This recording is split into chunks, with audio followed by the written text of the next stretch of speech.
উপজেলার 12টি ইউনিয়নের মানুষ কিন্তু শান্তিতে ছিল না। আপনাদের অত্যাচারে মানুষ অতিষ্ঠিত হয়ে গিয়েছিল। 12টি ইউনিয়নের 117টি ওয়ার্ডের মেম্বার নির্বাচনে এখান থেকে সিলেকশন করে দেওয়া হতো, ওখানে অমুক হবে, ওখানে অমুক হবে। ইউনিয়ন পরিষদের চেয়ারম্যান অধিকার সিলেকশন করে দেওয়া হতো। আমরা আন্দোলন করেছি সিলেকশনের বিরুদ্ধে। আমাদের নেতা আগামী দিনের ভবিষ্যৎ বাংলাদেশের রাষ্ট্রনায়ক, বিএনপির অহংকার জনাব তারেক রহমান বিদেশের মাটি থেকে এই দেশের মানুষের মুক্তির জন্য আন্দোলন করেছে, আন্দোলন নেতৃত্ব দিয়েছে।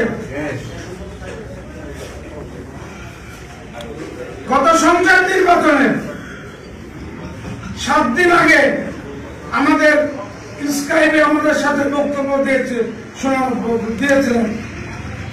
ওনার সেই কথাটা আমার আদর স্মরণে আছে।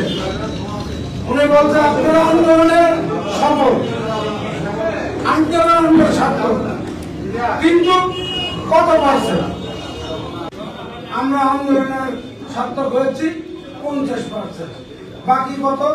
50-50-এর ভিতরে শেখ হাসিনা সেদিন পদত্যাগ করার কথা বলেননি, কিন্তু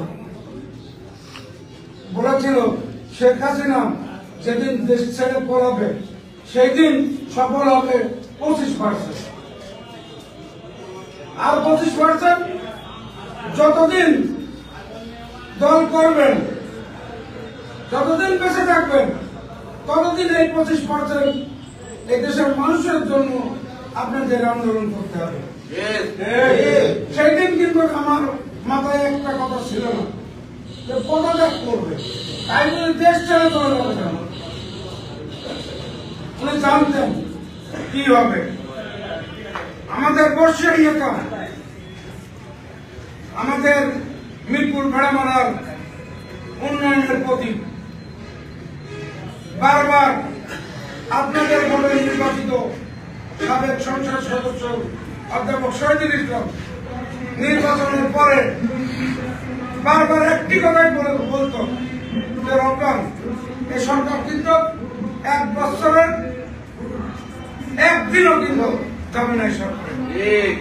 আমি বলতাম যে ভাই আপনি কি স্বপ্ন দেখছেন?